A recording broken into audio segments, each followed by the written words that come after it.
Hello and welcome to Team Fortress TV. You're joining myself, Kaidus and Sim, bringing you ETF2L Week 2 Perilous against PC Master Race on Snakewater and Process.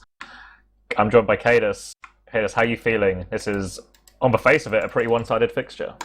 I think this game's going to be great for Perilous because they're going to destroy the other team who are going to have a bad time. So are we. What an inspirational opening. It can only get better from here. Yeah, PC Master Race have kind of... They looked, for like a split second, like maybe a couple of maps, like they were genuinely solid low prem. But since then, they've tailed off quite dramatically from that initial promise. Yeah, this is normally the phase of the pregame where I would drop some like spellbinding insight about how they play, but their game against Comfortably Spanked last week, I mostly watched it through the cracks of my fingers as my palms were never far from my face. So I actually don't really know much about how they play, but I don't know. Based on what I saw of that game, I think as long as Perilous are not like tilting really hard for one reason or another, I don't see much from them, you know? I think their only real hope is for Setlet to tilt half their team with sticky traps. Yeah, like they have some deathmatch, so it's kind of like, you know, if they were to kind of fluke like an early round and just kind of keep the game like super random from there and throw Perilous off, like they have enough skill in the lineup to like, you know, for like if all the stars align correctly to make this a game. But it's kind of the same story as like against like Perilous against Bags of 5 last week. It requires like everything to go their way, or like all 6 players have to like show up with their like random style working on the night. And yeah, the odds aren't in their favor. You know? Yeah, like you look at players like Setlet and like HP particularly, and these are sort of people who could play on like a playoff contender team, and they are the hard carries of this team. But HP has been disappointing as of late, like full on, you know, 30 kills, 30 deaths. Yeah. Proper, like he's winning fights he maybe shouldn't win, but he's just trading 1-for-1 all the time, and he's basically just being completely useless. Yeah, like he literally went like 29 for 27 on a map last week, which is nuts, that was just really, that was just compared like to every other scout in Prem. I've never seen a stat so accurately sum up a game before as when I watched this game against Comfortably Spanked and he's on 29 for 27. It's just like, okay, not the least bit surprised by this number. Yeah, but they did get 3 points out of that game. Yeah, They probably should have got. I know it's a weird one, that fixture. no, like They don't probably get me should have got wrong. more. I'm not like putting out like all the. I'm not saying like they were just horrible last week or something. It was just kind of like an absolutely atrocious game of TF2, and that's what I mean. Like, you know what I mean? Like if they all show up and like Setlet's just like W in and hitting pipes and then getting random sticky trap kills, and Perilous are kind of losing focus because of it. Like if it's like upsetting their game plan, and then you know they have the personalities where they can get easily frustrated. So if kind of they can get like like some kind of good start going and get this like, you know, kind of upset the atmosphere for Perilous, there is like a kind of weird alternate universe where they have a chance to make this a game. I think it's better now it starts on Snakewater for PC Master Race as well. I don't know about that. No, I imagine. I don't think they have. I think they have low chances in both maps, but I think if there's going to be anyone where they can cause like at least either a bit of disturbance or a bit of an upset, it will be. Yeah. Will be Snakewater. Maybe. Like an interesting point to note is like Perilous are like playing okay lately, but their last pushes are like really, really bad. And on maps like Snakewater, when you're failing last pushes, like you can win like 90% of the fights. But if you're failing last pushes, like you don't actually take that many rounds from that. So all it's gonna, in theory anyway, if they're failing last pushes, like I've seen them fail in like scrims lately, you know, they could win all the mids and everything, fail last pushes, and it just takes a couple random fights to go PC Master Race's way. And they could find themselves like ahead in theory, like just because of the way the map plays. Nothing about the teams, it's just kind of how the map works. You can control 90% of the game, but then still lose if you're failing last pushes and the other team is being clinical. So, well, like, did you see last night's game between Happy Farmers and Public Lear? It was literally that story. was like, it? I didn't see the game last night. Happy Farmers dominated most of the map, and then just threw a bunch of last pushes, and then ended up throwing their lead away. Yeah.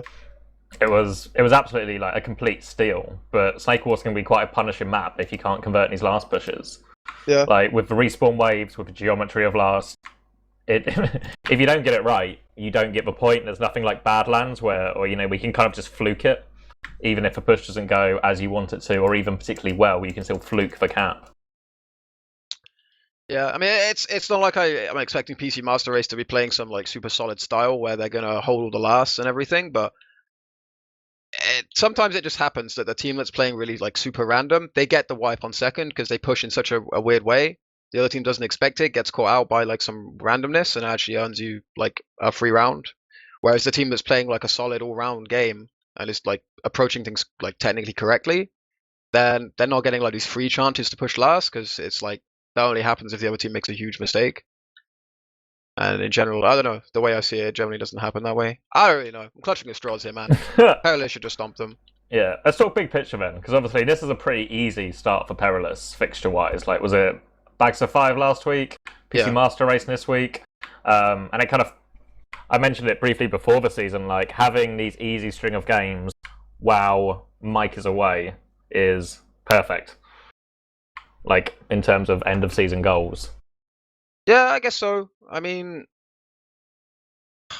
I don't think it really matters too much. Like, they should expect to win like all the games other than Nameless. There's no reason they should lose based on the quality of the opposition that are out there at the moment. I don't really see anyone who's playing even vaguely solidly enough to trouble either like of these two teams. Lego maybe if they're not tilting horrendously, but the rest I don't think really like I really would be of any concern to Perilous with or without Mike at the moment. So I guess it kind of gives them like they were kind of late in preseason. They had like people doing exams and stuff, so they didn't really have much of a preseason. So it favors them in that sense. But I don't know, man. Maybe I'm too cynical this season. And I just kind of look at the way teams are playing. Like even it's like the same players, but for some reason all the teams they're in this season just seem to upset me a lot. I'm not sure. But I guess you could say it's you've turned favorable for into a them. bitter old man. That's what's happened. Sitting in your rocking chair complaining. I don't know what I'm doing here, man. I should just be salty in Twitch chat. I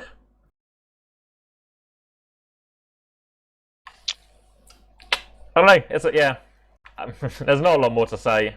The result should be a foregone conclusion, short of a choke, and we're not really going to see the matches that will define the top of the season until later on. I think it's week 6, the almighty clash between Perilous and Nameless. Yeah, I mean, I think like if we're just talking bigger picture for a second and kind of ignoring this game, like Lego are like a factor in this season because they're actually one of the teams that are playing pretty well in scrims.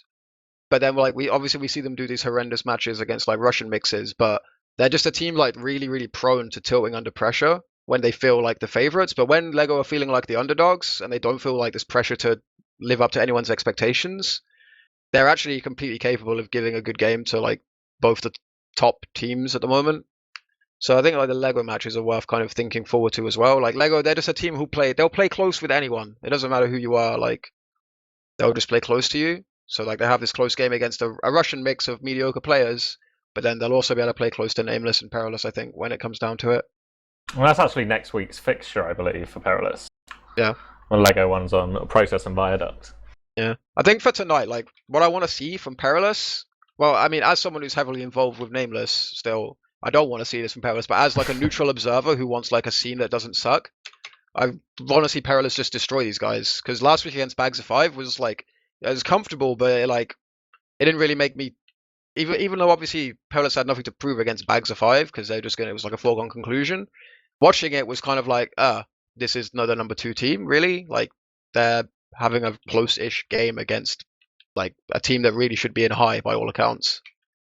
So tonight, like for the sake of the scene and having like an interesting like level of play at the top of Prem, I really want to see them just crush them, to be honest. Like it really should be like a team of this level should just be destroying a team like this, and it shouldn't be like random, you know? There shouldn't be much back and forth. It should just be like, if you look back on the days when Epsilon played the season, and then that bottom 3, 4, maybe even more teams would just get 5-0'd. Like it wouldn't even be close. Do you know what I mean? Even if Epsilon weren't at 100% or trying their hardest, you know. Yeah, and like, don't get me wrong, like I don't put Perilous anywhere near that level of Epsilon, but I also don't put the low prem teams at the moment anywhere near the level of the old low prem teams. So if we're talking relatively, it should be the same. Like the quality has dropped like across the board compared to then. So, but really, like, you know, the kind of scores we're seeing should be the same. This should be just like a really comfortable win. What do you make of alle, since this is his first season on demo in a while, because he had a season off? I was kind of talking about this when I casted the Bags of Five game last week. He's playing. You can hear on the comms he's playing more serious now, but he's still so error prone, like bad, like weird positioning and things like that. But I think he's going to get better over time. Yeah, we're actually going to go live, so it's going to be Perilous on the red and PC Master Race on the blue. Various random names on PC Master Race to contend with, but it's actually going to be PC Master Race arriving earlier. Tobbs nice and early, Settler nice and early, alle not particularly quick, but Thalash is moving forward quite aggressive. Tobbs is just biding his time, waiting for an opportunity to bomb, but it'll be Celentus who leads the charge straight into Lippy, but they lose two straight away. Koss is disconnected from everyone now as Tobbs are separated there. He gets launched super high in the air, somehow Koss survived, and Perilous just come out of the top now. I don't really see what happened on sort of Perilous going forward. They cleaned up everybody. Yeah, I mean, Perilous play these mids like their standard mid is basically just jump the soldier, scouts defensive, and then following up over the point. And their game plan pretty much worked to a T, apart from like Settler decided to W and hit the sticky in a pipe, so he like traded a frag for his life, which kind of made things a bit iffy for a moment. But really, it was just kind of Perilous's game plan working. But Perilous, like, they're really prone to doing this weird push now, where they win mid and second for free, and then Koss drops on last, of course. I was going to say they push in some really weird way, even though the Ubers are even, and in this instance Koss gets dropped, but I don't know why they were trying to push then anyway. It didn't really make sense given the map or the context. Yeah, it's turned into a really messy fight though, and Lippy's still peeking in lower with Brabber. They're trying to go forward, but Aster's just ran behind her. Aster's on last. PC Master Race are not going to make it, surely not. The scouts juggle. They clean everyone up, they make it back just in time. But that was awfully close. Thalash is hiding and dropped down. Yeah, he's already getting ready, but HB is pushing out. I wonder if anyone's going to check. I think Tobbs is going to be the one to stay. Thalash only on 91 HP as well. I imagine he will go for the players. The push out begins right now on CP2. They will Uber out. That's going to cause Thalash to go behind. One-on-one in Tobbs. Dancing all over him, but Tobbs comes out on top of that one. Meanwhile, the Ubers got on some point presence, but Sideshow and Celentus are still hanging around. Lippy will clean up one, and all in all, a pretty solid push out from PC Master Race. Yeah, really odd that Thalash chose to commit on that soldier. Like, when he saw the situation, he probably was never going to win that fight most of the time.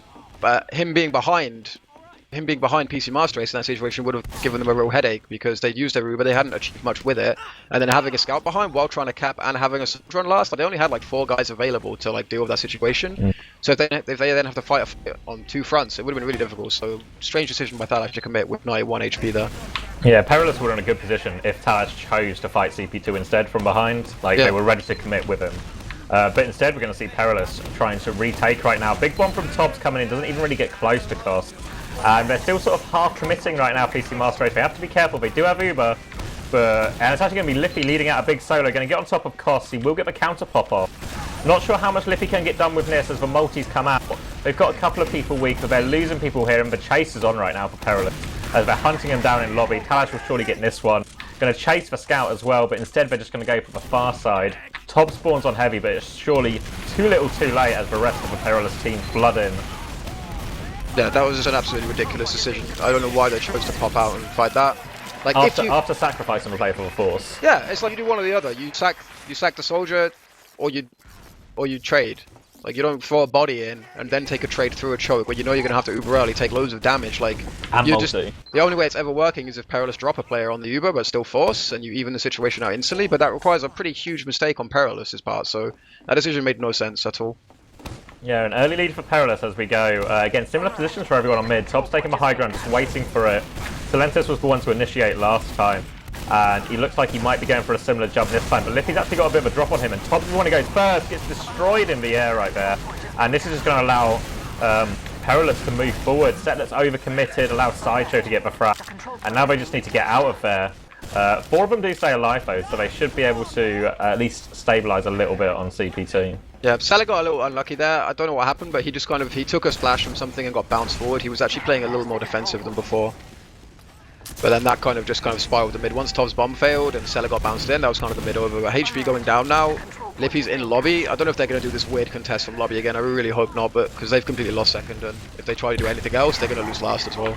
They looked like they were going for it for a second, but Lippy caught like the ultimate, you know, just like 90 damage spam rocket and that juggles you straight up. So just called it off. Settler watching a trap lower, but Perilous have instead just stickied the same door.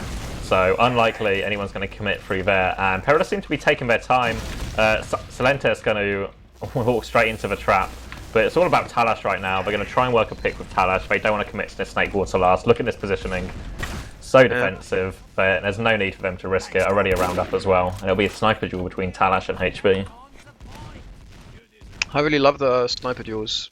Probably one of the more interesting aspects of Counter-Strike. Well, Sellett's really deep in lobby at the moment. Like, he's watching a sticky trap, and okay, he decides to get out in the most obscure way possible, but like, he's completely, like, this is such like a classic Settler play. Like, he's like isolated himself in lobby with a sticky trap, and it's like, if anyone comes from a door other than the one he's trapped, he's completely screwed. Yeah, and Thalash is actually going to give a drop-down pick onto Lippy. Tobbs is taking a fight with Silencers on the far-hand side. Tobbs will come out on top on that one, but the Uber's coming in the meantime. Sentry will go down, but the Uber's taking forever to force. Grabber's even trying to hold it. Roller behind him, pipe beneath Grabber's feet. Grabber holds on to the Uber. Really good play from Grabber right now. Really like that. Settler really wanted that Uber to go forward. I think if Grabber had actually decided to commit there on Uber on Settler, Settler was going to juggle Koss in and probably guarantee 2 or 3 kills for his team. But both decisions work, apart from if you're trying to push out and you drop 2 players instantly and your demo gets headshot and forced on early. So this is a car crash of a push immediately. Silencers is behind as well. He's got it. Like, they committed to CP2. Yeah. One scout spawn comes in, but the angle he has to go from is going to be awful. Surely he can't get the frag. He somehow forces a trade. But the rest of Perilous are coming in after that car crash of an Uber on CP2. Yeah. And Tobbs can't make it in time. And even if he did, he was completely outnumbered. And yeah, just another poor push out. Yeah, this is kind of why I was really hoping, like, when Grabber milked all of that Uber, like, it's not the wrong thing to do, but I think given how inept they are at pushing out of last, and the fact there was going to be a sniper to deal with, they don't seem set up very well, like, intellectually to deal with that situation. So if they just gone for the counter pop, like, Settler was so geared up to crush from there, I think it would have been the better decision. Yeah, and as we go back into the mid, we see Tobbs opting for the low ground, hiding in enemy kitchen, trying to bait someone out right now. Silencers is trying to go early, but Lippy denies. Sideshow's now got in the kitchen. Tobbs is going for a long flank right now, but Perilous is going to start ramping up the aggression. And Tobbs is being kept in check right now. He can't do much, but it's actually PC Master Race coming out of the frags. Perilous are going to try and regroup, but they have to be careful with Tobbs behind. Tobbs can't find any of the retreating scouts, but PC Master Race still have 6 people up. Despite their low HP, they'll be able to just walk win with their number advantage here. Yeah, that was a really solid play from Tobbs. Like, he didn't overcommit to try and like chase frags. He kind of saw that he wasn't getting supported, so backed out, made sure he stayed alive and preserved that 2-man advantage for his team. Tobbs, he's gone down now though, and whoever post office is has gone in and died like a downy as well. So hip-hop for you. What more would you expect? Settler's going to get caught out in the retreat as well. Potato manages to clear out storeroom, but it's now all in Perilous's hands, and it looks like they want to stay in fightness with the Uber on middle as they get all the high ground straight away. They're backing it out. They even need to commit or get out, but they've taken too long. But Lippy will have to take the trade now. He's gone too deep though. He's dropped. The Uber is forced out of cost, so really PC Master Race should just cut their losses right now. They are doing the opposite of this though, and just getting everyone caught in. Silentes on the chase, wants to keep going, but the respawns will just make Perilous pause for a second and regroup and rebuff up before they take this fight on CP2. This game has just been a ridiculous sequence of errors from PC Master Race so far. Like, every significant like fight that Perilous are kind of winning, it's just off the back of some like random awful push that Master Race are doing. Like, both their rounds come from terrible pushes out of last, and now what's looking like a round for them now comes off of, like, again, an advantage that PC Master Race have. And they just, I don't even know what they do. Like, I have no idea what their concept of the push is when they begin like that.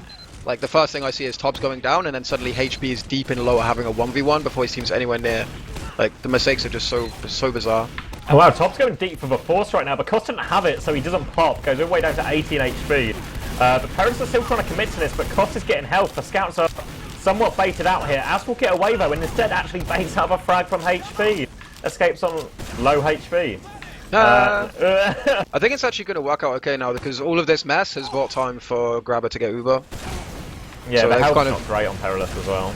Yeah, they've kind of unintentionally worked a decent situation with themselves as the Ubers get traded.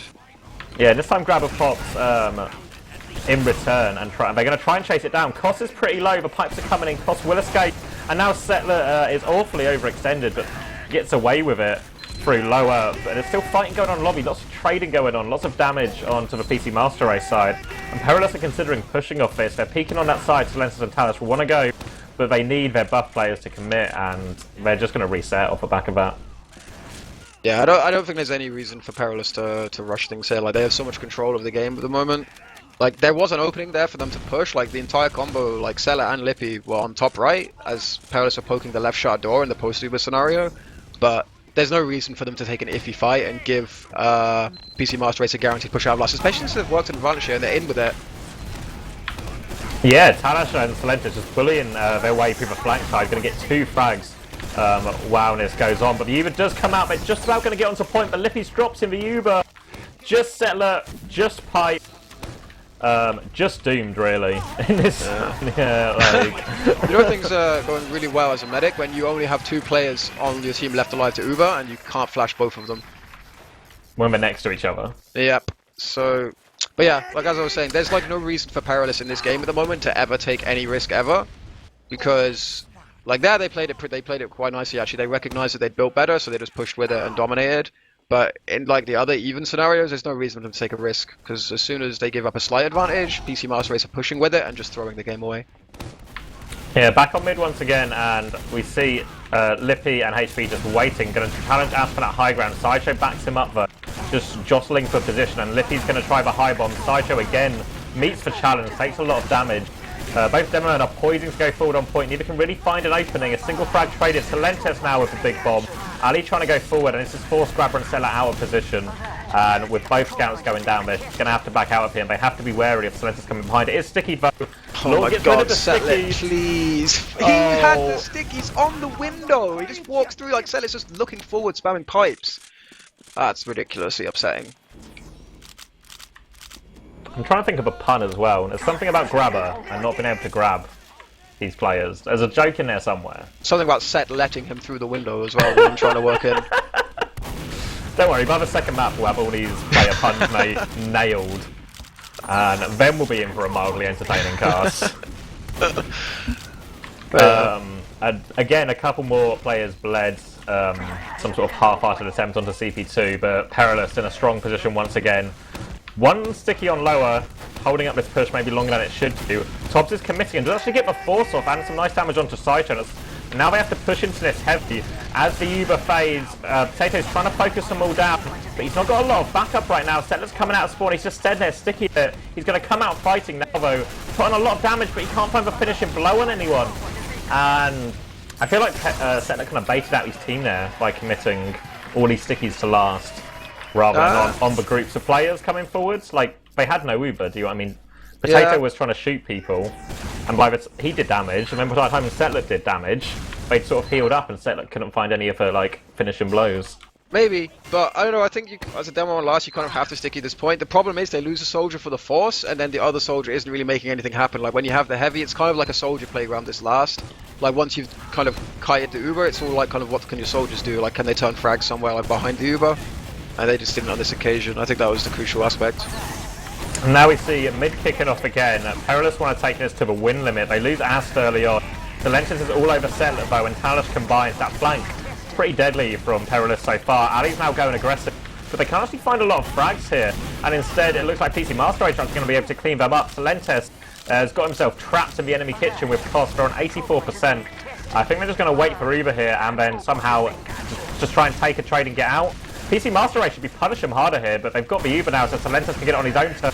Juggles Grabber in the air, Grabber does not have it, surely! Silentes cannot find the frag in time. Missed opportunity from Silentes. Costa's going to try and escape, but Lippy's on the hunt. Silentes is trying to get in there, but Cost cannot escape in time. And that could have gone so differently if Silentes had just hit his rocket slightly better. Yeah, that was ridiculously close, way closer than it should have been from Grabber's perspective. But I'm never as sure that Perilous are about to win a round as when PC Master Race have a chance to push second with an advantage. So here we go, they're in, Lippy's down, and are they going to throw more bodies in? Seller looks like he wants to die, or he's going to kill Thalash instead. And he actually survives, so that's okay, the situation's evened itself out. And they still have Uber advantage to work with, so they'll probably wipe in about 30 seconds instead of now. Actually, Silentes is the one who gets caught out on lower there by HB. Now they've rotated through to lower. Settler and HB leading the charge. They need Perilous just to stay alive. As I say, that Tobbs goes down in choosing a completely unnecessary exchange with Sideshow, who's going to follow this up with a bomb onto Grabber. Doesn't actually land much damage, only gets him down to half. And they're in a strong opportunity right now. Look, this could legit be a round. Like, they have a pick to push with as well as the Uber advantage. Like, this is like the dream scenario as they Uber in for blower. They just need to get like one frag on the demo, kill the gun, and now focus the point. Because alle hasn't put any stickies on the point. They just need to get on the point. It's literally over. Like, this is like such a common mistake I'm seeing from alle. Like, he has to sticky snake quarter last. He never does it. Like, I've been watching Nameless Scrim, and they can just cap this last for free all day. Like, if he's not sticking it, he's forced into spawn to rotate, and the only way they're not just going to cap the point is if there's stickies on there. Yeah, ends up he was trying to go for a bomb at the end of it, but not that it can't work, but it's less consistent than just having it stickied. Yeah, because you don't buy time. Yeah. This is TF2 basics in 2016. You had to sticky snake quarter last. I don't know what he's doing. Like, it's really bad, honestly. As we go on to the next middle, PC Master Race finally getting on the scoreboard. Salenta's going to lead in early on to top. Sideshow backing him up.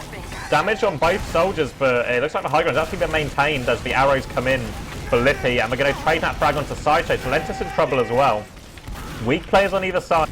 Both medics desperately trying to arrow and keep people in the fight. But instead, Perilous are slowly but surely conceding ground.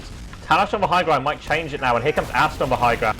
This could turn the tide, but HP's going aggressive and gets the force out. Grabber's only on 90% as the players go down around him as well. They will have a big Uber advantage. They're going to commit with a single scout. Potato's going to kill alle. That's a good start, but he's got a lot of work to do to make any use of this. And his Uber's about to fade. Chasing down Talentus. The sword comes out. Grabber's going to try and run away. They have the high ground, but they've got two scouts coming in. They need some big rockets now from their soldiers to deny any scouts, but instead they're going to opt for a more defensive play. Well, Tobbs is just going to slowly walk to the graveyard. Like, I haven't had my cam on Tobbs too much, but he seems to like this situation there. Like, I can't believe that no one's calling they're leaving. There's like no reason he's still in and dying there. And this gives like okay, cost goes down to a sticky trap, so that's okay. But barring cost going down to a sticky trap, I was going to say Tobbs' death there actually grants Perilous the right to push second, which they didn't have otherwise. So that was kind of almost yeah, costing, but not now. Yeah, and it's going to allow the situation to completely reset. They do have HP on a sniper here, PC Master Race, which will make the push slightly harder. But if they start moving now, as Koss is only just arriving back onto mid as we speak, the players aren't going to be fully buffed in their situation. And it looks like they want to go catwalk. Once again, though, Potato, or another PC Master Race player, finds a way to die just before an advantage push.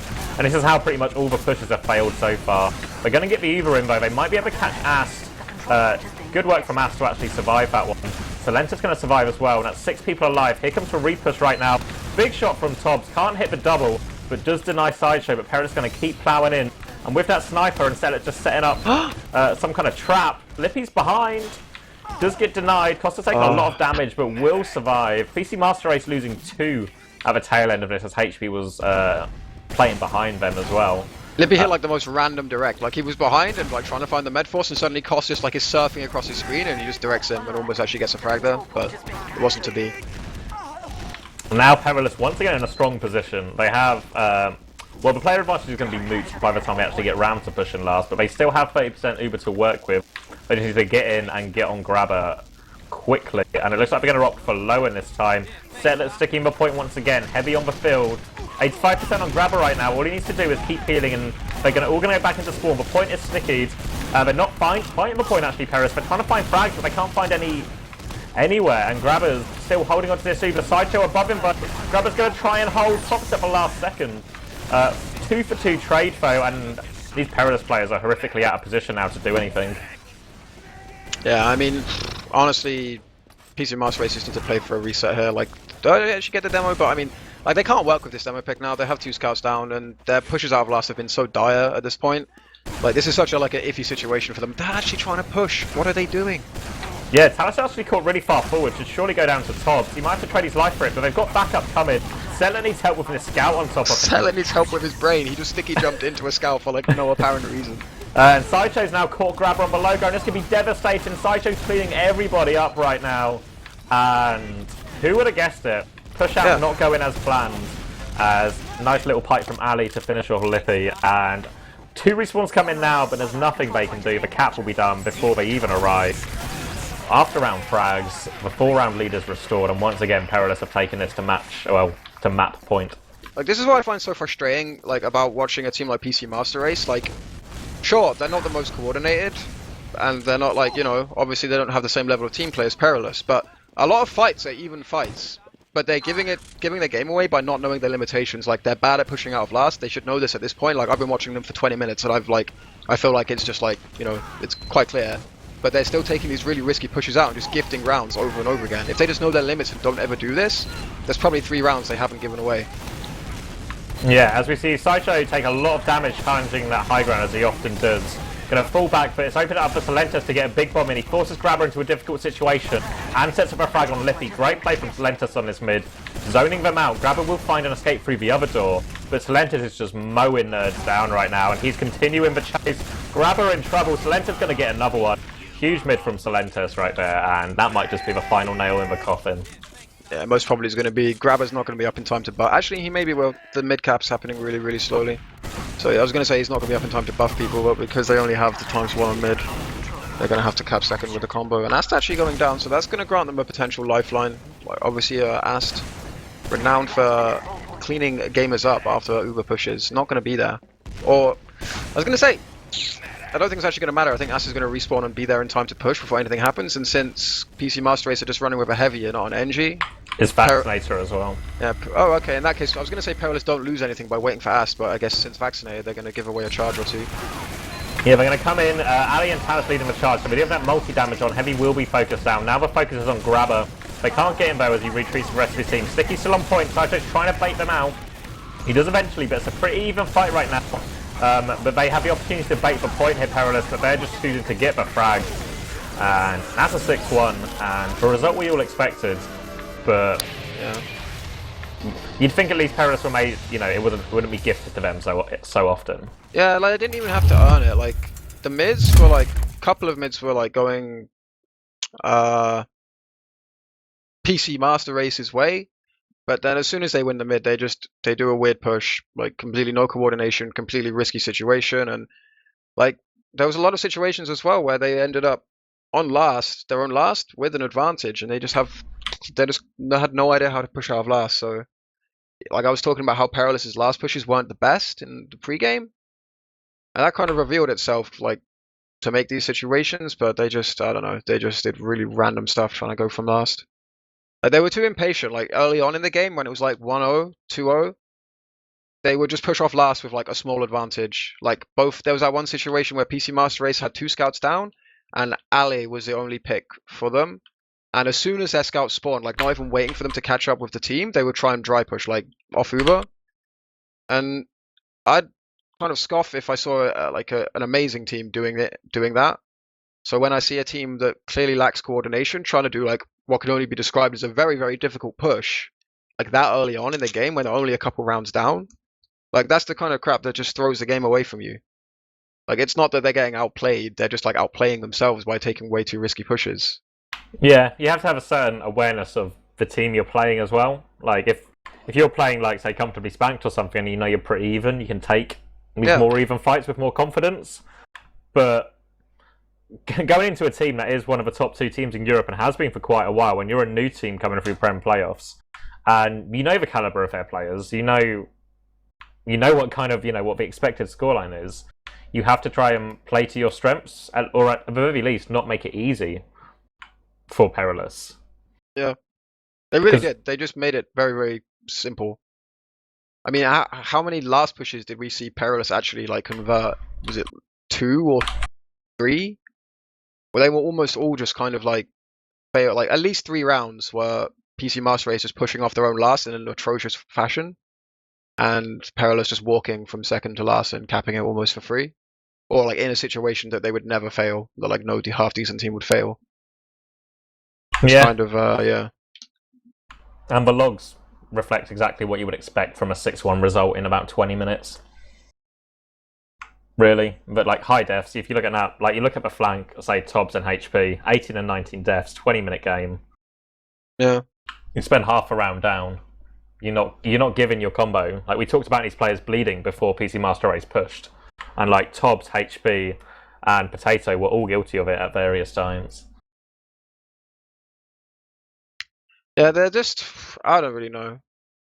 I can't imagine like what they're actually thinking when they try and do some of these pushes, because they're so like not even pushes, sorry, the holds. Like that one where Tobbs goes for the force, doesn't quite get it. Like it was completely fine to try it, and then they decide to pop out of lobby with their Romo already dead, Perilous already set up with Uber on the point. And like yeah, because that was one of them. It wasn't actually a push out of last. It was like a contest from lobby when they had no right to do it. And it's like you shouldn't attempt that against a team like a tier below your skill level. Why are you doing it against a team that's like substantially better than you? It's like a really cocky play. You know? Yeah. Like if you're doing that, it's because you're either you're like way behind in the game and don't have enough time to wait, and you just have to go for it then and there, or you're so confident you're going to crush them because you're that much better than them. There's just no reason to ever attempt these kind of plays. I don't understand it, man. Yeah. I feel kind of robbed because like there was elements of this game that were for like moments it looked like it could maybe be at least interesting. Like, but then it's just not because they just doing random things. Like, no, Perilous didn't have to get out of second gear. yeah, Or they barely had to get out of first. Like, yeah. It was just an absolute breeze. Do you want to look at more of a fancy stats and see what it looks like on the fancy stats? Yeah. When someone gets smashed. I mean, you're gonna have to tell me what they are. I find it very difficult to read. Have you got the view pane open? Yeah. Yeah. So these are obviously the 5 CP points and the net frags that were gained on each point. So as you can see, Perilous have a plus net frag on every single point of the map. Salenta is particularly strong on middles. I don't understand. Yeah. What do you mean? So, like on the second, red are +1, but the leading net frags has only 2 people, both on blue. Yep. What do you mean, yep? Well, yes, of course. Well, the presumption here is red's got more frags overall, 5, but blue, it was pretty much only Settler and I presume whoever's got @ownage in their name got frags, so they actually have a positive KD on that point, despite their team overall having a negative KD. You know, for example, how Perez has a positive KD in public Lear, yet loses every game. You know? Yes, but it's just the fact there's no third person on that list suggests that none of Perilous were positive on that point. Well, yeah. So how can they be positive overall? Why don't you email Gentleman John? In fact, I'm only bringing this up because these stats are so one-sided. I don't know what else to point out about them. Yeah, no, because obviously Perilous have just dominated the entire game. Yeah, so we're going live. So, oh, really? Briefly, do you expect anything different? I expect it to be processed instead of Snake Water. Okay, alle super fast on that rollout, beating Settler, forcing him to go the lower health pack route.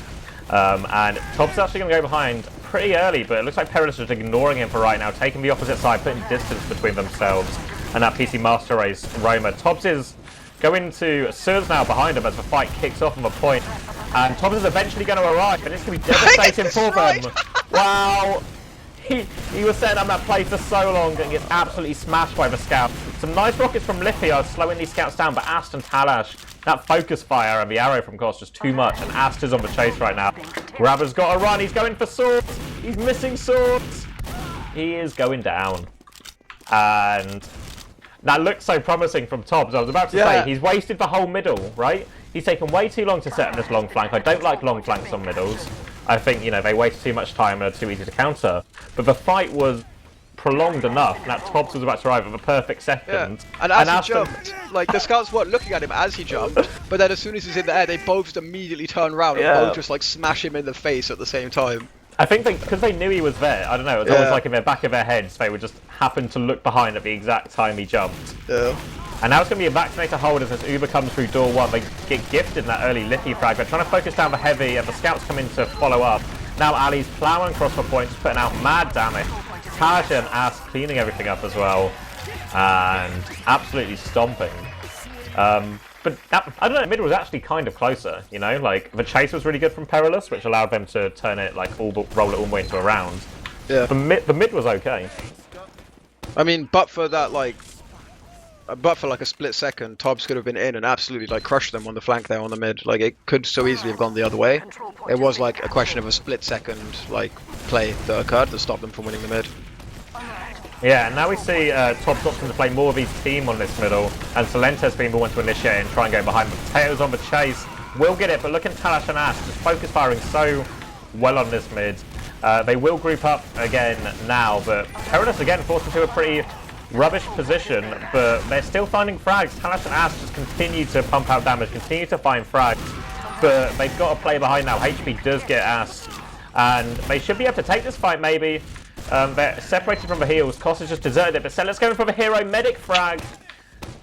An unnecessary play completely, and now alle should surely be able to clean this one up. Pain train for the logs.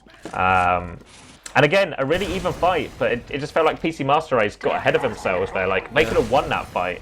Like, when HP gets that frag on, I believe it was Ast up top.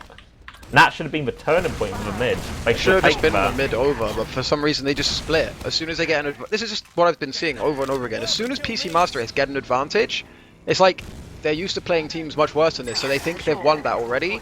And like Set, they will just continually split from his combo, go and do some random thing by himself. His team won't have his support, so they'll die. Then he's caught out alone doing some random thing, and they just get crushed. Meanwhile, this push is they've just kind of out-yemmed it. It was pretty messy from Perilous. Like, some players got behind, looked like it could turn around for a split second or two, but they just crushed them in the end. And Thalash and Ast are on absolute fire. Like, but really, like, both of these mids, like, could so easily have gone the other way. Like, that last one categorically should have been PC Master Races, and the first one was, like I say, like a split-second turnaround from the scouts away from being PC Master Races. So I don't know, if they could just play this just a little bit tighter together as like a pack, they would do so much better. They could be in this game. Yeah, they're opting for a similar mid to last time. All going that right-hand side. Perilous just eyeing them up. Sideshow tries to challenge, but gets pushed back straight away. And now they're just waiting for someone to initiate. Sideshow messes up his jump, and they're just duking out for high ground. Meanwhile, HP's going on a big, long old flank behind. He's going to come behind now. Gets one. Right behind alle as well. HP gets two. They're ploughing forward now. They're chasing him down. They're going to get Sideshow. They're going to get asked. Solentes is behind, and Grabber is weak, but they know exactly where he is. It's going to be difficult. Sticky's on the door. Soldier in front of him. Wow, Koss so nearly got over there. He got a saw on the chasing scout that put him on 99%. But yeah, but what it means is, yeah, and Koss has died so late, they're actually going to push before, but they should actually be pushing before anyone gets a buff. So like normally processes are hard last to push, but with the other team having absolutely no buffs, unless he's dropping to this sniper now, they should really take this. Yeah, they're uber early, and Solentes is still trying to make his way back through PC. Solentes goes super deep though, he's gone so far, and Sideshow just gets an easy frag, so they just stack the cap. We got it game, boys! Was alle alive in time to Sticky the point there? He was alive, but I think he chose the wrong spawn door. Like he came out of the side they were pushing in, so he then had to rotate because obviously he didn't know where they were coming in when he spawned. So he just picked a door, happened to be the wrong door, and he didn't have time to rotate to get real stickies on the point. So not his fault, I don't think. Quick round so far. It's only been what, 5 minutes into the game already. Tight, 4 rounds in now. And we see again PC Master Race stacking his right hand side, but Perilous is going to opt for a more aggressive middo Sideshow, and Solentes trying to follow it in, but they might have overextended here. 1-for-1 trades now. Perilous is still trying to go forward. Solentes has overextended though, but it's open space for Thalash to get in, get on the medic and get on Sellet. Sellet needs a pipe out of this one, but Potato's got his back. And Perilous is just bleeding in, trying to get a Sellet frag, and they actually ended up baiting out most of their people. alle won't get out. Koss is going for a sword. He is directly in the air. Lippy kills himself with a frag. And now Sideshow's going for a big solo effort onto Grabber. Grabber takes the surf. Sideshow continues to go. That was so close. No such luck. Like real talk for a moment. What the hell are Perilous doing in this game? They should have lost every mid so far. Like they are 2 rounds up, but if we replay those first 2 mids like 100 times, PC Master Race are going to win those first 2 mids probably 90 out of 100 times. Like, they could be getting stomped right now. Like, well, not stomped, this could be, but 4-0. You know what I mean? If all those last pushes go off well off the back of that. Yeah, but the mids could so easily be 4-0. Like at the moment, they're actually getting outplayed on the mids, which is really, really startling to see. Yeah, and the Uber's going to come in, and this is where the difference might be. They're going to try and focus down the heavy. Split attentions though, as that Sentry staying alive is probably a bit too long. Sideshow's getting aggressive onto the combo now. He's going to try and focus down the Demo Man, but they've actually regained a pretty strong position here, PC Master Race. They've grouped up well together. alle has Tadeti Stickies to deny the point. They're desperately trying to fight, but alle's completely outmanned, completely outgunned. They opt to get the Lippy. frag, and that's 2-2. Lippy played that push so nice. Like, well, not so nice, but like he kind of saw that everything was screwed, so he slowed everything down, shot the stickies off the point, took control of the heavy, then took control of Bauk. It was actually really nicely played by Lippy. At a moment where I thought it was all going south, because they had, like you said, on the Uber, the pocket and settler had completely split their focus. Lippy, I think, redeemed it there. But what the hell? It's 2-2. And it could so easily be 0 rounds to Perilous at the moment. Yeah, they really just sort out these mids. And it looks like, again, Perilous all grouping up on that right-hand side. Same to what they've done before. Last mid we saw aggressive soldiers. Now they're opting for a more passive approach. Both teams opting for this. HB's going to start trying to move around the flank as Thalash tries to come around the other side for Perilous. Top's leading in. HB's gone behind. And they're grouped up now. Here come the aggressive soldiers from Perilous. Ali's not moving forward. Now he is. Maybe he's going to get the damage off now. And now he sets it up beautifully for his team. And they're trapped in a corner. Celentus overextend. But it's 2 scouts. And Settler needs to hit the pipes here. Or Settler, Lippy. Not pipes. Rockets. You can get this exact same commentary at DreamHack Summer. One of the greatest events in TF2 history. Nah, mate. You and me are going to be analysis. You know. We're only allowed to talk. Analysis. And I am an analyst. There was, that sentence now. There was a moment on this mid, like at a crucial moment, where Settler, Potato, and Lippy all go for the same HB pack at the exact same moment. Obviously, only one of them gets it, and then a sticky comes in and just does about 900 damage. And that was kind of the turning point. Yeah, 900. really even though. I was about to say exactly 900. Your game knowledge is impeccable. As we see Ask get dropped by an early body shot on HP as his push comes in. They jump deep though. Ali and Sideshow focusing different things though. Now the focus comes onto a point. The Sideshow's completely isolated. Celentus is low now. And they should be able to clean up some of these frags. They're still trying to bait the point. It's so close. Don't let Celentus cap it like that. Like if oh my god. Come Settler, just not be an idiot for like 30 seconds. It would just be amazing. Like again, the fight is vaguely going in PC Master Race's favour, so they all just decide, oh, we're going to go and chase frags now. Like, if Settler just does his job and keeps the point stickied, then they don't lose that round. It's like, it's not like he's doing anything worthwhile instead of sticking the point. He's sticky jumping into a scout. Again. By the 19th time this game. It's very upsetting. Calm down, Kaidus. Maybe he'll get better in the final 20 minutes. As Perilous spread out quite a lot on its mid, but Celentus is isolated, so I'm just going to try and follow up, but he's still got a lot of damage to work with. Perilous do somehow convert 2 frags out of it.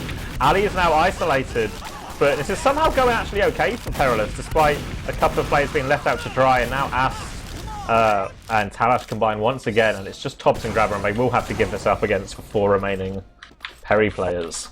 Yeah, I think they might actually, they should get out, which is kind of strange that, I guess maybe Perilous didn't see they were leaving sewers. Because it's kind of like a really nice situation when you're winning a mid, and you see that the surviving players have to leave sewers because you can just trap them out. But I don't know, maybe they didn't see because they just had ×6 on the mid. But we're actually seeing a stalemate, CommanderX. It's not on last, and it's not on middle. This is what's known in competitive TF2 as a CP2 hold. There are 6 players alive on each team, and both medics haven't died in the last minute. This is new. Breather. Yeah. Like, I mean, for all my kind of maybe slightly too harsh criticism, this game's actually pretty close. Yeah, it's really back and forth, and despite Perilous having a round advantage and having the mid, and now a player advantage, it's still a pretty even fight. And they're now going to try and walk it through choke, because they want to take it slowly though. Sideshow's gone a little bit too early. They're going to take some damage, but they're moving in here. Settler looks like he wants to take this Uber into them, but gets bounced back. And now we're going to see Perilous. They've taken a long time with this, and their flank's pretty weak. It'd be risky for them to commit to this right now. Celentus instead going to go for the bomb and to grab, but does get the 4. Sideshow following up. It should get picked off as well. Now Koss is committed, so he has to pop. It's up to the Demo Man and the Scouts right now, but huge from Ali, chasing them down, stickies them off. Now Ali's got to try and lock everyone out as well, and PC Master Race backing it off. Really well played from Ali. Like, they know, but like, I feel like PC Master Race should be helping him because they have numbers. Like, they know he's behind, and they could at least spam and distract. There's actually 3 guys chasing him on mid as he will finally go down. But yeah, that situation could have gone completely differently. I mean, maybe it wasn't. It's not like they were definitely going to win, but I think they could have done more to support Tops there because there was like only 3 guys left for Perilous capping. Tops was behind, and they had 3 people that could come from in front, you know? I think they were quite set up in time, or it wasn't properly communicated. Well, HP with another early frag, and they've got the Vaccinator out, but they might have actually bought themselves quite a bit of time with that frag, as Perilous opted for the slower approach. but they've got themselves stuck on Vaccinator. And they're going to get another pick as well, but they are stuck on Vaccinator. So an interesting situation right now. Where couldn't they just like pop all the bubbles on a soldier and send him for a sack at the exact moment? Yeah, they Like could have that- done, but instead they that just would send be Liffy solo. And it's actually going to cause the Uber out. They see the medic, Scout's following it in, Asta's trying to chase down the heavy and the demo man. Settler's pretty low. Grabber's trying to meet up with him, but he's trapped, and they're getting that frag on Grabber, meaning they can just the heals now Perilous. You big denial onto top, and this is surely just a matter of time as they go deep right now. Ali's sticking them from above. They should be able to get all the frags. Soldiers fighting 4 people right now. They surely can't do enough damage. They do get costs, but it's not enough. And a 2-round advantage for Perilous after a shaky start. Yeah, Perilous is really, really clinical pushing last at the moment. I mean, I think there's a certain element of it that is PC Master Race not doing a great job holding last. They seem to be just kind of not holding it very well. But yeah, Perilous. I think Perilous have made pretty much every last push work so far. Yeah, now we see Tops take a lot of early damage on this middle, forced all the way back into Susan. That's going to leave him one short for a little bit, and that's allowing Sideshow and Silentas again to set on these bombs, getting aggressive all over Grabber, and they've separated the heals now from PC Master Race. Stella is isolated on the point, will go down. They're still trying to fight this though, and Grabber's not committed to this fight at all. Surely they're just going to bleed players here, and a bit of like different decisions coming out from different players there in PC Master Race. Yeah. I mean, the health was really poor for them, so I can kind of see why, like, as a medic, Grabber would look at that situation and be like, I don't feel very comfortable here. But there was red HP for Perilous as well, so it's just one of those. It could go either way. They actually get completely bullied out of second. Thalash is behind though. Big 2-shot onto Grabber coming out. Gonna get another one with the help of alle, and Ali's just plowing forward as well. We're gonna chase down all the frags here, and Perilous have been absolutely ruthless. But Celis blocked second. Celis just gone for it. He's Like, it's just he's goes got to to fight show, Silentas. if you do random plays for 45 minutes, then one of them will work after 45 minutes. It's a numbers game. It's a numbers game. You keep making the random plays, and eventually it'll be the right play. Saying that, Tobbs now has to hold versus 6 people. He has got a buffo and the swarms do come in, but there's too much cap time. And Perilous starting to walk away with it, kind of out of nowhere, really. Well, I mean, it was a close game, kind of in the context that PC Master Race could have won the first 2 mids, but then outside of the 2 rounds that they actually won, I don't think they've really won a fight since then. Yeah, Perilous seem to have figured out their mids. And now not just making them even. And look, they catch out what Tobbs is trying to do straight away. Silentas combines with Thalash to focus him down. And now PC Master Race are choosing to commit to this despite the lack of numbers. Sideshow pinning them back into a corner. And they're getting spammed out here, but Grabber's awfully far committed as the soldier bombs into him. Surely it's just a matter of time now. Grabber's somehow going to get out, the soldiers can't find the frag. They're going to lose a lot of bodies for this, but they might be able to get Grabber out, but surely the chase is on. Silentas wants to go deep. Silentas goes deep. Will cost him his life, but Liffy's going to go down as well, surely. Not a lot Liffy can do here, and Koss even trying to get that mid-air sword. Now Tobbs is actually going for a third bomb, but Koss is so far back, he's juggled in the air. Tobbs can't even get out of a second rocket, and it's starting to get away from him now, PC Master Race. Yeah, they're slipping back into these weird patterns again, like they just... Tobbs didn't have to go for this play, now he's going to be down when they push, or at least he should be, but I don't know, their last holds haven't been great, so I can kind of see why he'd be tempted to go for this play, you know, try and get the easy, like, force out of the way with and don't let them push, but we'll see, they have a chance. Yeah, we see Stella sticky and points up, he's going to get 1 with no stickies as well, and now he's got 2. Stella doing great work in this defense, and Perilous are forced into a corner. Koss is trapped as well, big rockets from Liffy to finish him off. Now Ali's being chased down by HP, surely going to clutch this frag. Will. Settler goes down, but Thalash is the last person alive. They know exactly where he is. He's trying to run behind. Optimistic final play from Thalash, but PC Master Race with a good hold, all off the back of those early stickies. Yeah, it was solid, and Settler this time actually checking that they weren't all about to flood the point before he held W. But that was good. He actually got a 3k in the last hold, so it was pretty sick, pretty solid. Silentas has been quiet on PC, so there's 2 down now going to mid. Thalash has just spawned. No sniper threat, he's come back on Scar anyway, but they know he's not going to be there. So they can actually take this mid for free. They could keep their Uber here and actually use it for second. With Sideshow going down as well, there's no soldiers. They could just start this push right now and actually... Like, they have a legitimate... This could actually be an entire round here. Like, they could walk the entire map with this Uber for free. Like, Silentas is up on sniper, I don't know where he is. He's in spawn, oh he's my giving god, himself away. he Ubers to save Liffy. Oh well, but it's okay. They're going to get second, and they actually... Like, they have a chance to do something on last if they want. Like, they could go for a force, but the kind of time for that's now expired, but... This is not a simple push to make for Perilous. Like, pushing out Blast on Process it's always a little bit dodgy. Like, unless you happen to catch the medic out, you're pretty much just going to trade your Uber for the point and give the other team a chance to repush. Wait, it's my turn to be the salty caster. That pop was awful. That was so unnecessary in such a low-risk situation. Even if he was going to die, he shouldn't have popped. And now it's going to be Perilous to push out. Ali juggles the scout. Nice stickies, but no one's finishing it off. And they actually end up getting a frag on Ask somehow. Now Ali's going to go down and Perilous are just overextending with this Uber. No one seems to go with Ali at all. And here comes the block. I'm not sure if they'll get there in time. They're not going to block, but they can recap, and they have Uber advantage for last. Like, all they have to do is cap this and go last. Like, Ali's not down, they're not building. If they built this Uber, they would have Uber now, and they could be going in before Ali spawns. Ass is on sniper. It's not something you see every day. Oh no, he's a mistake. He's on heavy now. He's accidentally pressed 5 instead of 8. As the Uber comes in, Settler's going to clean up Solentis, trying to make a play behind. They lose 1 for 1 though now, not the greatest lead, but Settler again starting to find frags in this game. Juggle spend off the point, huge from Tom. See you later, Sideshow, as Settler finds another, but suddenly it's Demoman and Medic versus Demoman and Medic. They're trying to trade it, the melees are out for everyone, and they cap it! What nonsense. That's closer than it should have been, but a round's a round, Kaidus, and that's 5-3 right now in favour of Perilous. I had my headset off, but I'm sure it was a great push. It was surprisingly even, ended up in a demo Medic versus Demo Medic, at which point both Grabber and Settler pulled up their melees, at which point they capped the point before the melee fight could ensue. Naturally, as you do. Trademark. If you consult the Nox playbook, that's actually at page 1. Yeah, right after you get back from the casino. And again, we see PC Master Race on this next middle. Favouring that right hand side, Sideshow going to be the initiator this time.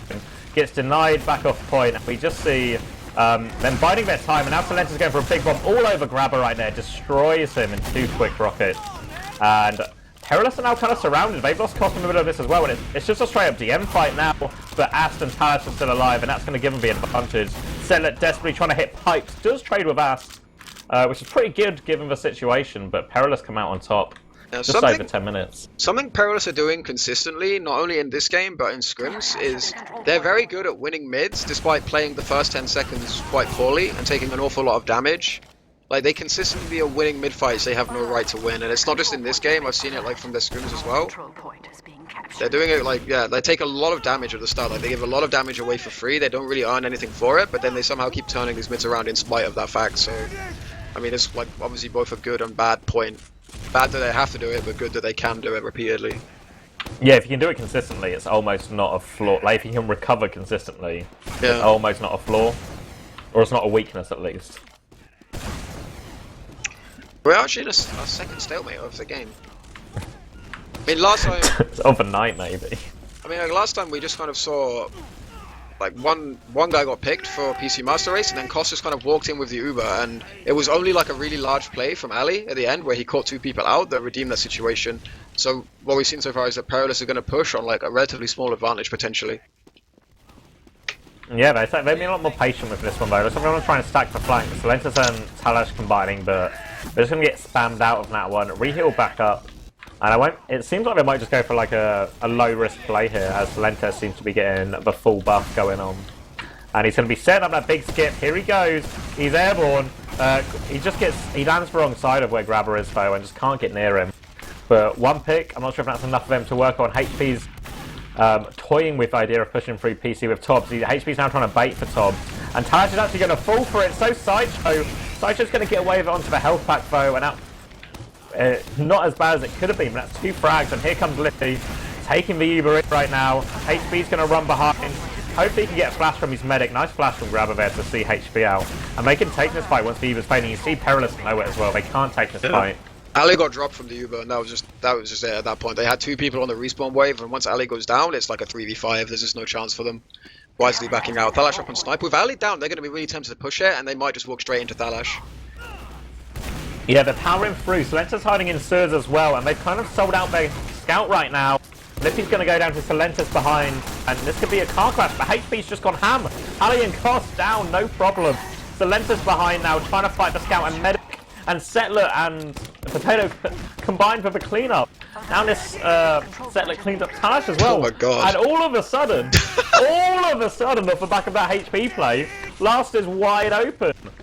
Tobbs has probably gone too early. Going to try and get on alle. Will go down. They need to be careful. Keep Grabber alive. But actually, alle's now going to have to jump to block the point, but can't make it. It doesn't matter. What the hell am I seeing? How is this happening? I've never seen so many rounds on process. Like, literally, in a Premiership game, there's never been this many rounds on process. I'm not sure if that's an actual fact, but I know the point you're trying to get at. This has been an incredibly high-tempo process game, like, and the last pushes have not, like, normally what you see on process that makes it low-scoring is not that it's necessarily a slow game, it's that last pushes are repeatedly failed, but neither of these teams seems to be able to hold last at the moment. Yeah, and as we move on to the next middle right now, this could be still 7 minutes left. There's still plenty of time for both teams in this game. There's plenty of time for both teams to get 10 rounds at this rate. Grabber takes a lot of damage, forced out early. This aggression from Perilous has gained him so much position. They're just going to have to back off of the end of this. Tobbs is trapped in. Can't get any more out of it. We'll get Silentis down, but it's still a two-player swing for Perilous who want to move forward. alle moving forward, he's been in pretty good form all game. Yeah, he's been hitting some things alright. I'm not quite sure. Oh, they're doing it again, CommanderX. They're down numbers and they're ubering out of like a choke point onto second, and Grabber's been juggled like no one has ever been juggled before. A circus clown right now, and clowning he is. He's dead, he's gone. He never stood a chance. I don't know why did they do that. They just saw their chance to win the game and thought, actually, you know what, we're gonna bring it really close and then throw it tremendously. Crush everyone's hopes. Perilous going to try and go through one right now, and this could be a problem. alle's going to go down, and Lippy's just crushed him at his door. He's going to turn around and trade with a scout as well. Lippy's just turned this right back around. Perilous chose to push through the worst door of them all, door number 1. It's like, surely there's a game show where you go through doors, and you have to pick doors. Takeshi's Castle? Something like that? It is. Yeah. Never go through door number 1, straight into the lake. Yeah. Yeah? You know, I haven't heard this show mentioned in years, and yet, like, twice in one day, like, in fact, twice in about 2 hours, I've heard this show referenced in some form of a joke. Well, it's not going to be referenced in a serious debate, is it? As the Uber comes in right now, still that Uber advantage for Perilous, 66% on Grabber. They have the sentry up, but it's not coming into play, it's just going to be spammed down. They focus down alle though, and this is going to give Setlet room to just deny the point. 80% though, Thalash is coming in behind. Thalash could be crucial in this, just Setlet and Grabber. Now they focus down Grabber, Setlet's got no health, Perilous. Going to extend it to a 2-round lead, but given the pace of this game, that means nothing with only 5 minutes left. I feel like they'll probably have collected themselves at this point, Perilous, and provided they win this mid, I don't see the score getting any closer than it is at the moment. I feel like anyway, that's what my gut's telling me, CX. Yeah. Because I feel like they're starting to get control of the mids again. Like they've won the last several mids, bar one. I don't know. Wow, and I only think onto Silentis set up by that big Tobbs bomb. He's going to get the health back and join Lippy in the aggression, ploughing forward, Sideshow focus down. Perilous quite right to get out of there. Both their scouts beat up as well. Both will escape with their lives, so Perilous with a 2-player advantage, a chance to move forward. Barely any Uber for either medic so far because that middle was decided so quickly with those early soldier frags. And Perilous, not in a great position here, but Silentis is thinking about going, trying to find an opening, spamming, see if there's an opportunity, but there's not. But instead going to opt for this equal Uber situation on last. 4 minutes, 15 seconds left, and it's still time. Yeah, but this is like a genuine last stalemate, and they don't really have time to do the kind of classic process last stalemate. They're going to have to just go for a ballsy push at one point or another. And even though like there's been a lot of rounds, a lot of converted last pushes, they've all been from like advantageous situations. We've not actually seen any team have to just take a trade and make it work. And process is a really tough last to do it on. alle's currently pain training stickies. Yeah, this is going to be like really tough for them to do anything with because Perilous can just hold now. Like there's no reason for them to do anything. They are getting slightly aggressive in rollout, but I don't think they're actually going to do anything. Yeah, I don't see what PC Master Race can do here. They don't have time to wait. They need to just like, they've got a sniper now. HP on sniper is slowly but surely walking there. Like, he's got to find a shot and he's got to find it soon as well. Yeah, I don't think sniper was the right decision. Like maybe heavy. Like the only way I really know of, I can think of, to even have a reliable way of pushing and trading on process last is to have like a heavy repush. It's like the only way I could think of to even make it work reliably. Like, or just push one door, trade, rotate, and then just stack another side and go for it. But like the clock's ticking all the time. There's 3 minutes left now. Like they need to just they only have one chance now basically because they've waited this minute and a half. They only have one chance. If they fail the next push, then they lose the game because they need to do this in like a minute and then have time to win the next round as well. Yeah, HP Sam getting aggressive in Duel 1, but Ali's got it stickied out. They're still kind of spamming him out, and they're actually committing the other side. They're so deep. So deep. And Lippy's going to be able to take this trade now pretty nicely. He's going to meet up with Grabber. The Ubers are equal. Sideshow has run out of rockets. We'll have to go to resub. And now Setler's just waiting. He's loaded all his ammo. He's going to start sticky in point as they focus for point. It's the right decision. Could be so good for Settler, but no! Gets absolutely destroyed, and in one swell swoop, Perilous destroy every single person on PC Master Race and probably clinched themselves a guaranteed 3 points off the back of it as well. Yeah, that's the game. Like, unless... Nah, the spawn's not even favourite. I don't see any way they can do it. I was going to say, if they all got forward spawn, they could just take a dirty fight, but now Perilous are going to get mid for sure. I mean, it's still technically possible. They would just have to push now and win. I mean, they're going to push because they have no choice, but they're going kind of one by one. Assault is in alone. I don't even know. They're not even coming in. What are they doing? Do they not... What? How do numbers work? HB knows. HB is in. Tobbs is in now. Maybe we'll get the medic pick. It chooses to focus Salentis instead of the medic though. Bit of a mistake. Settler's trying to take on everyone at choke. They get alle, but he's just focused down the combination. As soon as that second type of damage comes in, Vaccinator becomes essentially useless. GG's called in chat, and Perilous going to take it, but not the most convincing of process maps. Not even a little bit convincing either. Like, I didn't feel like PC Master Race came and played one of their best performances yet, and that's why Perilous had a hard time. I mean, PC Master Race they were like a lot better on this map than the other map at least. And I mean, when you think about it, like Perilous could so easily like not have got some of the rounds they got. Like a lot of them were like they won a mid, they had no right to win, and then kind of rolled the round off the back of it. If only a couple of these rounds went the other way, like who knows what could have happened here. This was, I don't know, like I'm looking forward to Perilous coming on and telling us exactly how and why they weren't trying on this map, but that's just the routine. But I mean, like from what I was seeing here, like this was like a much better game of TF2 than I'd expected. I mean, obviously it wasn't, technically, by the book, but yeah, it was a close game. Yeah, really tight. I guess the biggest surprise for me is, the middles. Like, a lot of the rounds we saw from both teams were just rolling advantages already gained. But in these middles, when it is like a completely even scenario, PC Master Race taken a lot of them. Yeah, and I mean, I'll be interested to see the logs and see exactly how the mids stacked up, like who won them, like how many each team won. But so we skip straight to the team stats. I hope Sim's with me. Which team was which? Yeah, because I mean, like in the end, it's 8-3 for Perilous for the mids. But think how many, like there was so many that could have gone the other way. If even 2 went the other way, then suddenly, what is that? That's like 6-5. Like the mids were really close. Yeah, and when you take into account as well, and this isn't just like an even game. This is Perilous, one of the top teams, Perilous, playing one of the bottom teams in Prem. Yeah, like it's. No discredit to PC Master Race. They challenged them, they won the mids, and they were unlucky to lose some of them. Yeah. But I feel like, to be fair to Perilous, like PC Master Race just completely like gifted it to them on Snake, and I think that might have kind of put them in a complacent mood.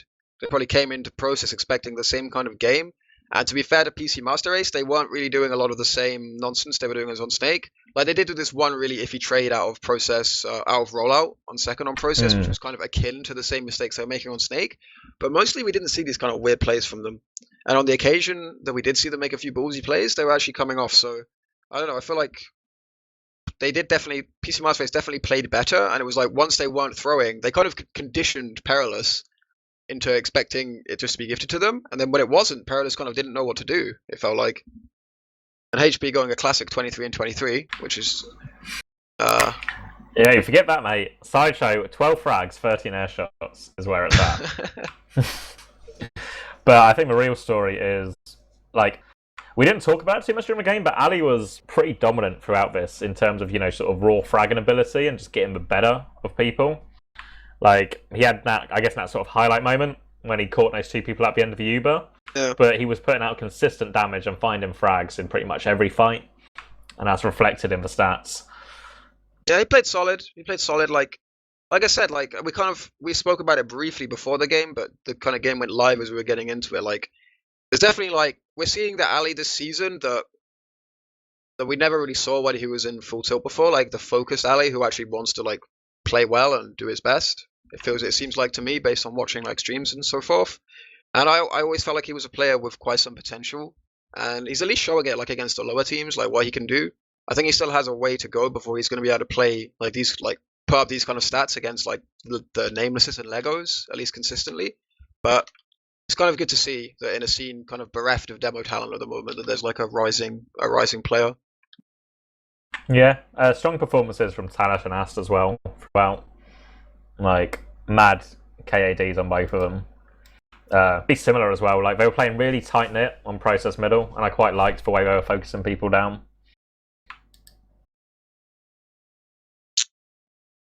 Yeah, I'm just trying to see, like, I don't know, these stats are really odd to look at because I don't know, like, how do they have such low? Like Kos has 7 deaths, but they lost 4 rounds.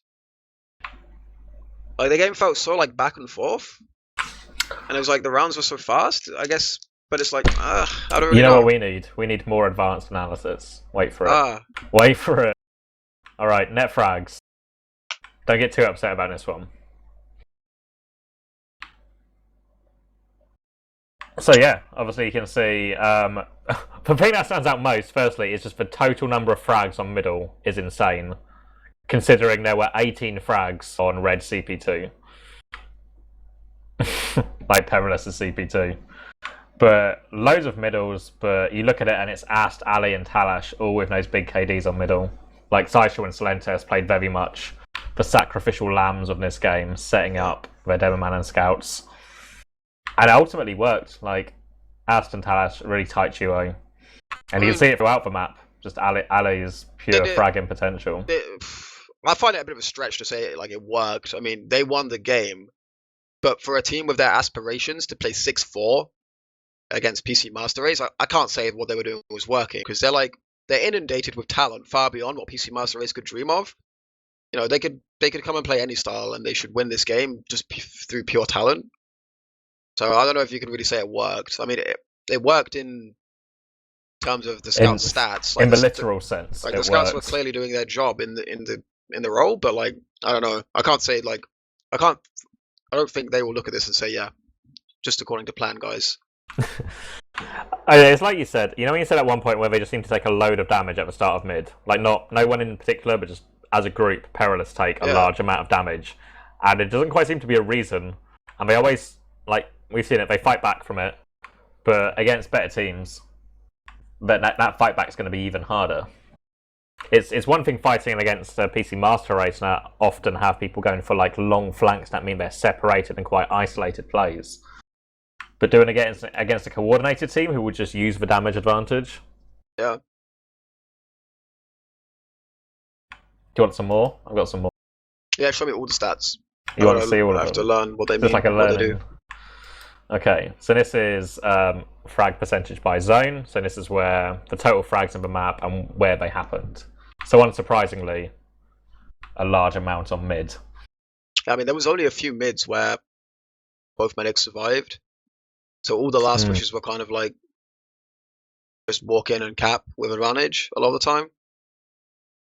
There was like a lot of mid fights, and yeah, off the back of the mids, there was always an advantage one way or the other. So you never really saw like a really close fight happening after the mid.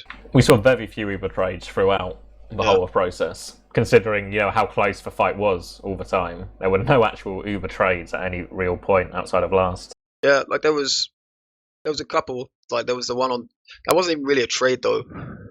Like on second, where alle got like his 2 kills afterwards.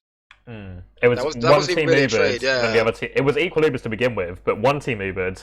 Yeah. And then they killed 2 soldiers, and then Perilous had lost Sideshow and Solentes, Uber in, Yeah, I can And literally remember yeah, 3 Uber trades the entire map that weren't on last. Like there was this one on, well, if we're calling this one an Uber trade, there was the other one where Grabber popped out of rollout, which should never have happened. And then there was the one where they push mid and alle gets dropped and they take the mid. But other than that, I literally can't remember like an actual like. There was no like throughout the whole game. I don't remember like these nothing Uber trades that you get like in abundance in regular TF2 matches where you just trade Uber, nothing comes, so you reset. Like I don't remember any of these. Quite a weird game. I don't think reset is in the PC Master Race vocabulary. Hold on, there's more though.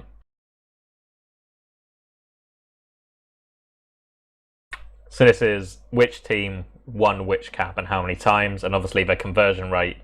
The conversion rate isn't counted in terms of last pushes. Conversion rate is counted in terms of times we've taken CP2 and then capped last. Make sense?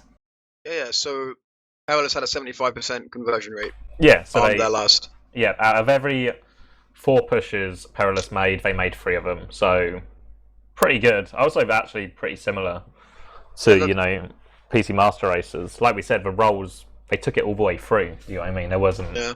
And PC Master Race had to do this really like forced one at the end, where they were kind of forced to push in, and it will be technically counted because they had cap time. They had to, yeah. Yeah, like it will be counted on the stats as like as a push like any other. But this one was actually forced, and if not for that push at the end, conversion rates would be really similar.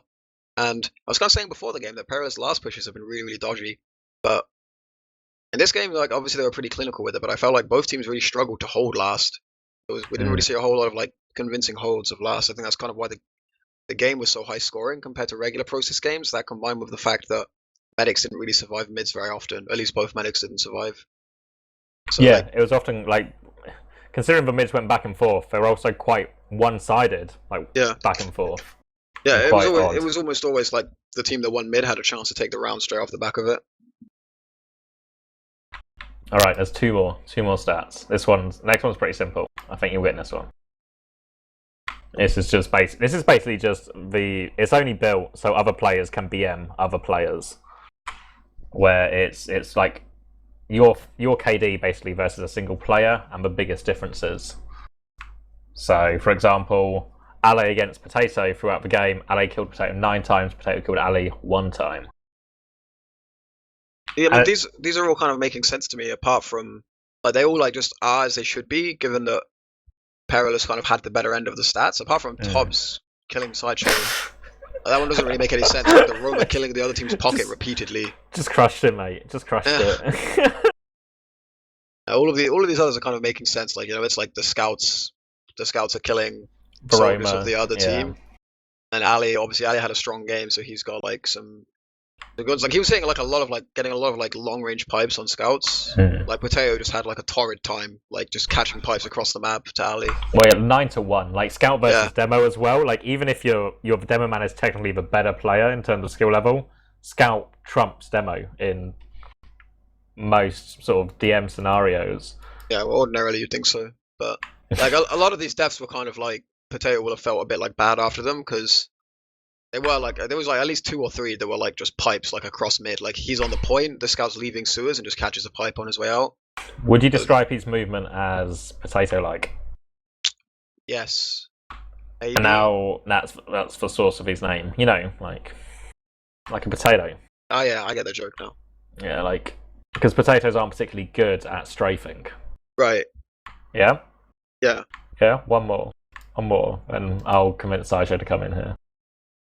So this is kills during Uber, which is interesting, but also a stat that's also somewhat prone to misrepresentation. Because obviously it counts every frag that happens during the time the Uber's popped, whether it's actually a direct result of the Uber or not. Well, yeah, but it's like... Yeah, you can still take general... Yeah. Like, for example, on Snakewater, it would have been a mess because... PC Master Race kept bleeding people on the other side of a map during Uber exchanges, but on Process, you can see a bit more consistency to the stats, and you see how Perilous' Ubers were ultimately better. How does deaths during Uber not match to kills during Uber, but in reverse? Let me work this out. I know. I remember thinking about this before and then working it out. Are Now people I have just to do it. typing Now kill I on have to- console during Ubers? They see like a Now shiny I have play, to and do it's it just like, no, live. I can't do this.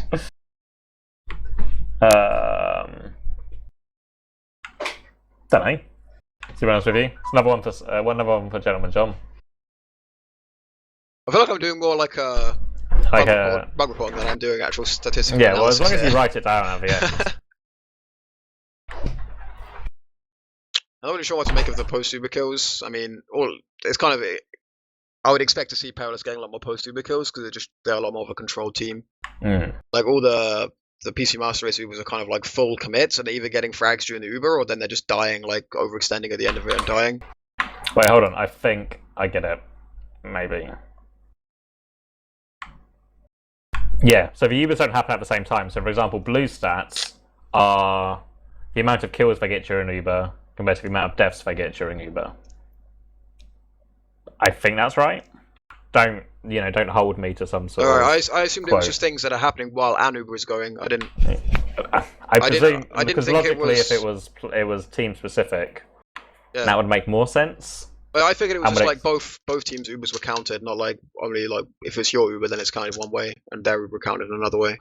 Yeah. Okay, Stream chat has confirmed this. fair enough. Okay. I'm trying to hassle Sideshow. It's not going great.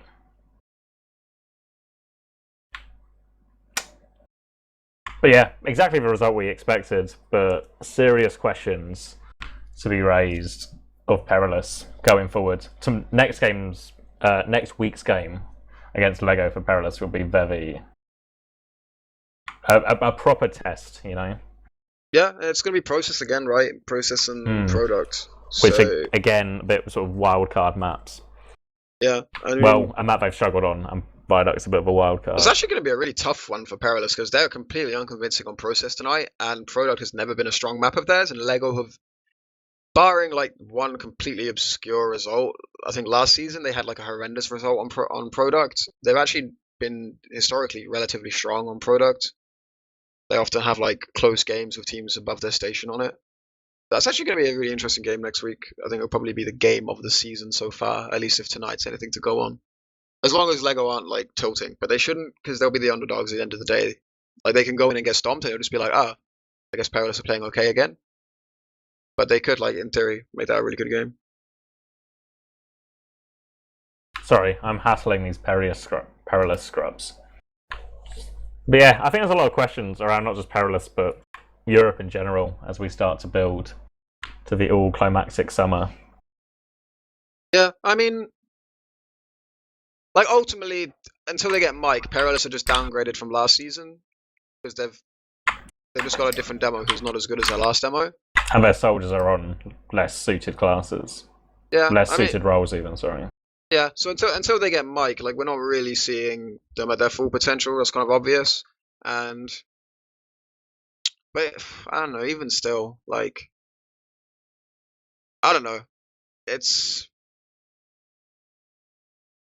it's kind of weird. Like I know how it is when you play these games that are like kind of random against teams you see as being weaker than yourself. Sometimes you underperform because it's very difficult to fully compose yourself. But I don't know. Like I'm still not like they've played 2 matches now, and neither is, considering how much stronger they're supposed to be than the team they're playing, neither's been incredibly convincing.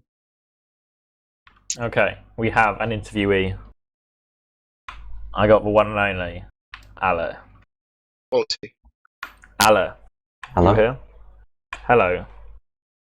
What happened? Yeah, Snakewater, you smashed him as expected, and then Processed was really, really hectic. Yeah, my team's excuse was just that we like got tilted or something, but I mean, in the end we just played like retards basically.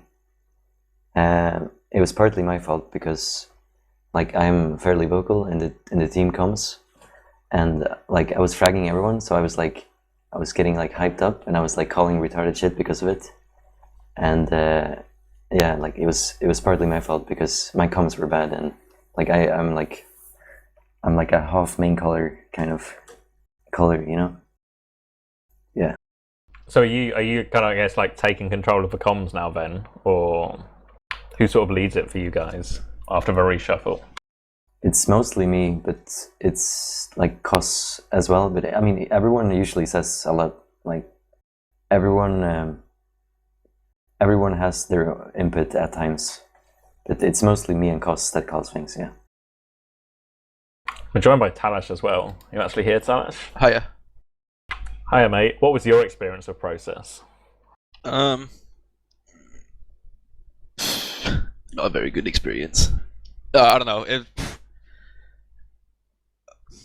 I mean, we went up 2-0. We lost 2 rounds and like off the back of like a mid loss, which just for some reason started tilting us again. It's just kind of the same story with the backs of 5 game where we slammed them on Snake Water, went up 2-0 in Process, kind of got a bit overconfident and started playing stupid and sloppy. I'm not really. I mean, after the game we talked about it quickly and we said that it's like a common problem. I mentioned that it happened in the official versus backs of 5, and next time we play a proper team like Lego or Public Clear or whatever, we're not going to win the game if we start playing like this. Like even if we win the first map convincingly, we versus a better team, we're gonna lose the map. So I think it's just something we have to sort out. It's just It just comes down to overconfidence then? Yeah, I think so. I mean, PC Master Race played better in Process, but I think in the end it just came down to sloppy play leading into like a small tilt. I just wanna say real quick that it was our soldiers' fault, honestly. Speaking of soldiers, how are you finding Silentes and Roma now? It's good. Silentes and Roma is fine. It's more about the Sideshow and Pocket. You know? That's Well- the real discussion. When is it you are getting Mike, getting your upgrade? Next week. He's playing As next in week. for Lego, so he's playing against Lego. He's playing against Lego, yeah. What nice timing for you guys. How convenient. I know, right? Convenient. Play a real challenger to the top and get one of the best players ever back just in time. Yeah, our fixtures were really good. Like we had the 2, I don't want to say worst teams, but like the easiest matchups for us, you know.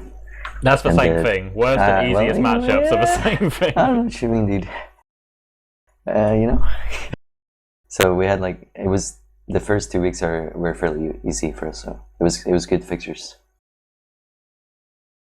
How much have you played with Mike up until this point then? Like what have you actually once? As Yeah, in we like played one with- night? Yeah. Yeah. That was the official Backs of on 5 Sunday. official. Yeah, that's the first time Okay. we played. And before that we hadn't really played together. So I mean we got super lucky with these 2 fixtures, like versus the worst half of Prime. Playing versus Public Clear or Lego, we probably would have lost points like this early in the season. So yeah, we got lucky. But we're gonna try and play 2 or 3 nights a week, starting now with Mike, depending on how much he wants to play. Because I think he does stuff during the summer, so like 2 or 3 nights is what we're aiming for. Jason, you've been oddly quiet. I'm sure you have something. I want to know about like on Process. I want to know about the mids because that was basically like the story of the game. It felt from as a spectator with the benefits of Spec HUD and things like that. Felt like you guys kind of won more mids than you deserve to. If like at least, well, not than you deserve to, but like a lot of the mids, you got off to a really rough start on so many mids, and then kind of like redeemed them and like just won them in the end. But you so easily could have lost them early on. Like, are you guys kind of noticing mids as being an issue on this map, or do you feel comfortable on them?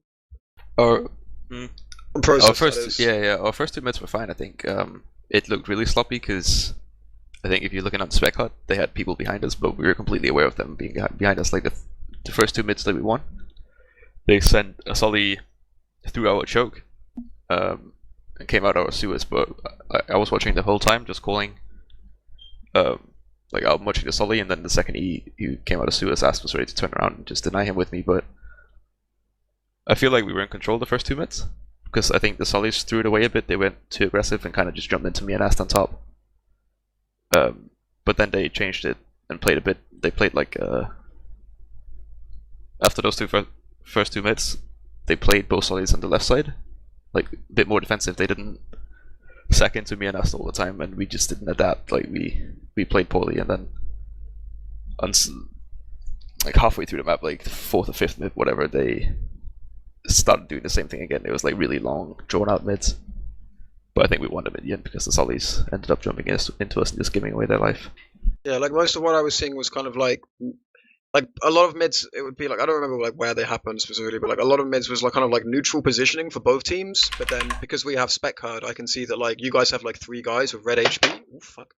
With like red HP, and they're kind of like maybe one guy's a bit weak, but the rest are fine.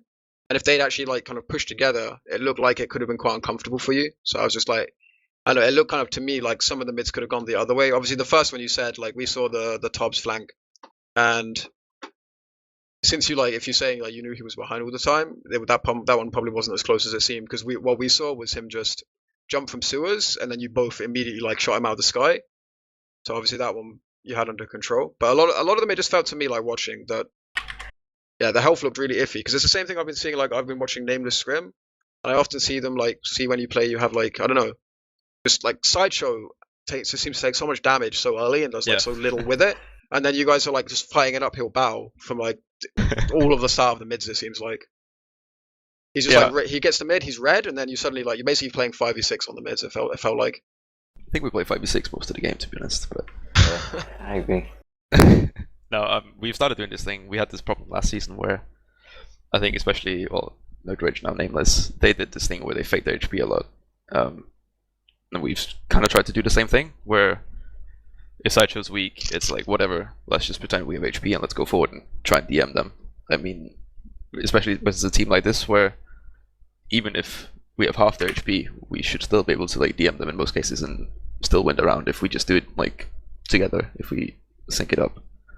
So I think, yeah, if you're watching with Spec Hut, you see our weak HP, but we kind of, we try to go as like a big blob, if it's called, to just and like focus targets. Then it doesn't really matter what our HP is, as long as we fake it. They think we have a lot of HP, and then they put themselves in an awful position as we like push forward and kill them. But Alright, shut up. Unless they push into you, which they didn't.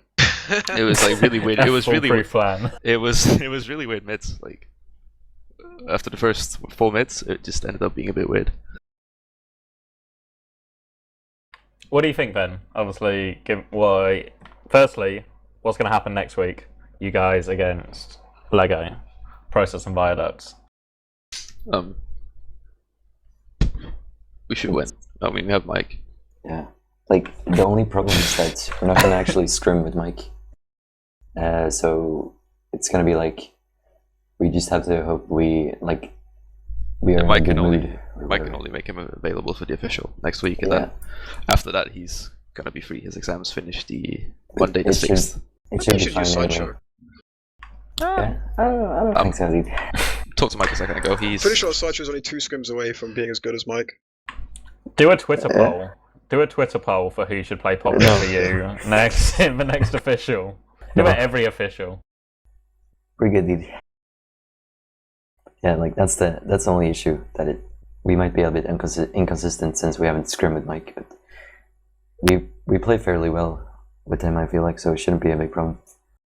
To be fair, I think there's very few teams who would be worse with Mike in any position. Yeah, but even I mean, if it's just a one-off. playstyle wise, like I think we fit with him, you know. Yeah, well, he plays a similar kind of role to Salentus, like quite a lot of heals, leads quite a lot of the pushes. Yeah. Vaguely speaking, at least. Yeah. Yeah, it's not going to be a problem fitting him in for the official at all. I feel like we should take 6 points from it. Product might be a bit back and forth, depending. I think they use Ison and Sniper if he still plays for them. Yep. So depending on Ison's performance and product, it can go either way, I guess. And where do you think this season, Ben? Are you aiming for first, like top seed, then obviously winning playoffs? Don't really care about top seed, but winning playoffs is everything. Obviously the goal, but we'll see. And while we've got you here, what is happening with DreamHack? Are you guys full strength? Mike and Tech are playing Soldier. So Tech is running.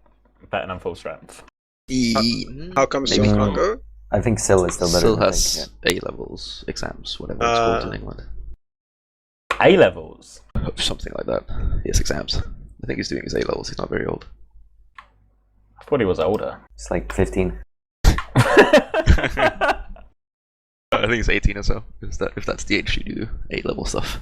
That is indeed the age you do A levels. Yeah. So he's busy with that in June. Oh, I thought he was like uni kind of age. But okay. Okay. Anything to add, Jason? No, I think we pretty much covered it. Yeah, we even managed to figure out the stats live on air. Yeah. Always ideal. Let's do some shout-outs quickly then, before we wrap it up. Shout out to my Highlander team for winning Season 10. And shout out to Perilous. Yeah, shout out to Perilous. Anything, Jace?